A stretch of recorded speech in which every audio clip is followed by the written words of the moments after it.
Hi, ചക്രു സ്റ്റോറീസിൻ്റെ പുതിയ ഒരു അധ്യായത്തിലേക്ക് എല്ലാവർക്കും സ്വാഗതം. ഇന്ന് നമ്മൾ പോകുന്നത് തിരുവണ്ണാമലൈ ശിവക്ഷേത്രത്തിലേക്കാണ്. അണ്ണാമലയാർ ക്ഷേത്രമെന്നും അരുണാചലേശ്വര ക്ഷേത്രമെന്നും അറിയപ്പെടുന്ന ഈ ക്ഷേത്രം ശിവഭഗവാന്റെ 5 പുണ്യക്ഷേത്രങ്ങളിൽ ഒന്നാണ്. ഈ ക്ഷേത്രവും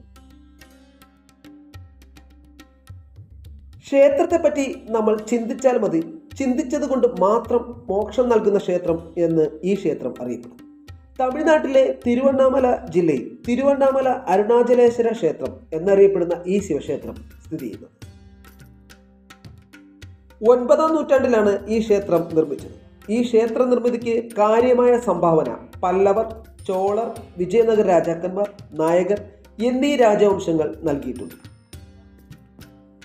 തിരുവണ്ണാമല റെയിൽവേ സ്റ്റേഷനിൽ നിന്ന് 2 കിലോമീറ്റർ ദൂരത്തിലാണ് ക്ഷേത്രം സ്ഥിതി ചെയ്യുന്നത്.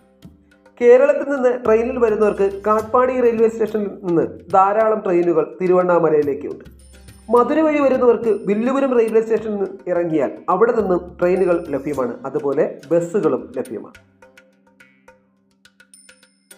ഈ ക്ഷേത്രത്തിലെ പർവ്വതം എല്ലാ യുഗങ്ങളിലും നശിപ്പിക്കപ്പെട്ടിട്ടില്ലെന്നും ഈ പർവ്വതം ശിവനാണെന്നും ശൈവർ വിശ്വസിക്കുന്നു.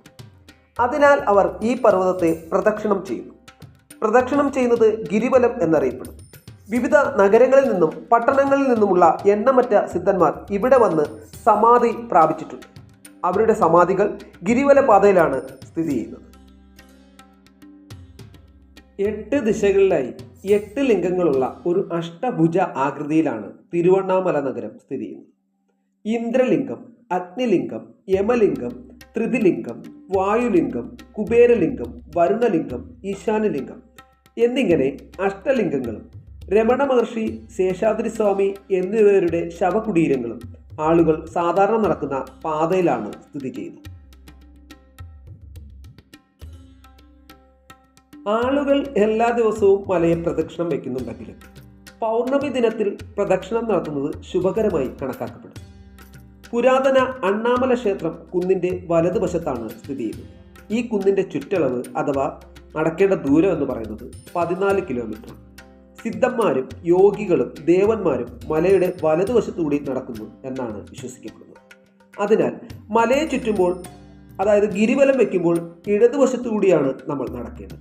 ഗിരിവലത്തെ ചുറ്റുമ്പോൾ പഞ്ചചാര നാമം അഥവാ നമശിവായ അല്ലെങ്കിൽ ശിവായ നാമം എന്നാണ് ജപിക്കേണ്ടത്, അല്ലാതെ മറ്റൊന്നും പറയരുത്. ഇനി ഗിരിവലം ചുറ്റുമ്പോൾ നമ്മുടെ ഇഷ്ടം പോലെ നടക്കരുത്, ശാന്തമായി നടക്കണം. തിടുക്കത്തിലോ വേഗത്തിലോ മറ്റുള്ളവരെ ഇടിച്ചു വീഴ്ത്തിയോ നടക്കരുത് എന്നാണ് പറയുന്നത്. 24 ഏക്കർ വിസ്തൃതിയിൽ വ്യാപിച്ചു കിടക്കുന്ന ഈ ക്ഷേത്രത്തിന് 9 രാജഗോപുരങ്ങളുണ്ട്.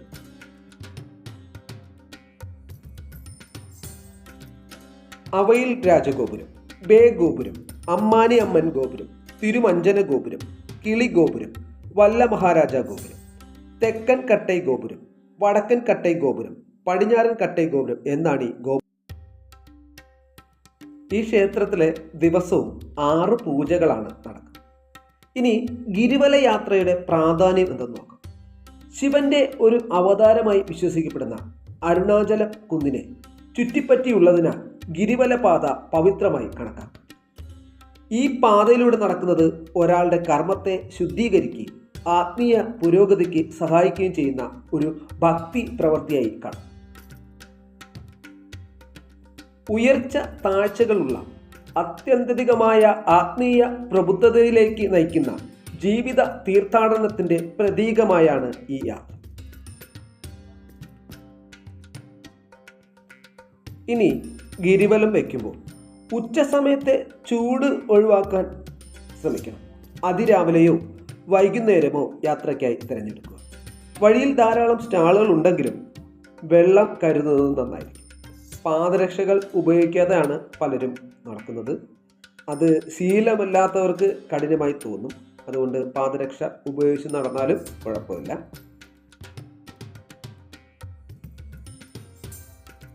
ഇത്തവണ ഞാൻ എൻ്റെ ഫാമിലി ആയിട്ടല്ല പോയത്, ഞാനും എൻ്റെ കുറേ കൂട്ടുകാരുമായിട്ടാണ് പോയത്. രാത്രി 10:30 ഞങ്ങൾ യാത്ര തുടങ്ങിയത്. 3 മണിയായപ്പോൾ ഗിരിവലം പാത നമ്മൾ കംപ്ലീറ്റ് ചെയ്തു. ഞങ്ങൾ ക്ഷേത്ര ദർശനം കഴിഞ്ഞാണ് പോയത്. ചിലർ ഗിരിവലം കഴിഞ്ഞാണ് ക്ഷേത്ര ദർശനം ചെയ്യാറുള്ളത്. അണ്ണാമല ക്ഷേത്രത്തിന് മുന്നിൽ കർപ്പൂരം കത്തിച്ചാണ് യാത്ര തുടങ്ങുന്നത്. പോകുന്ന വഴിയിൽ കർപ്പൂരം കരുതിയിരിക്കും. 8 ദിക്കുകളിലും കത്തിക്കും. ഓരോ സ്ഥലം കഴിയുമ്പോഴും നമ്മൾ എത്ര ദൂരം നടന്നെന്ന്, ഇനി എത്ര ദൂരം നടക്കാനുണ്ടെന്ന് കാണിക്കുന്ന സിഗ്നൽ ബോർഡുകൾ ഉണ്ട്. തിരുവണ്ണാമലൈ ക്ഷേത്രത്തിൽ പോയതിന് ശേഷമാണ് ഖത്രയിലെ വൈഷ്ണവി ദേവി ക്ഷേത്രത്തിൽ പോയത്. അതുകൊണ്ട് നടക്കാൻ ഒരു പ്രാക്ടീസ് കിട്ടുന്നു. ഇനിയൊരു പുതിയൊരു വീഡിയോയുമായി ഉടൻ എത്തുന്നു. നമഃ ശിവായ.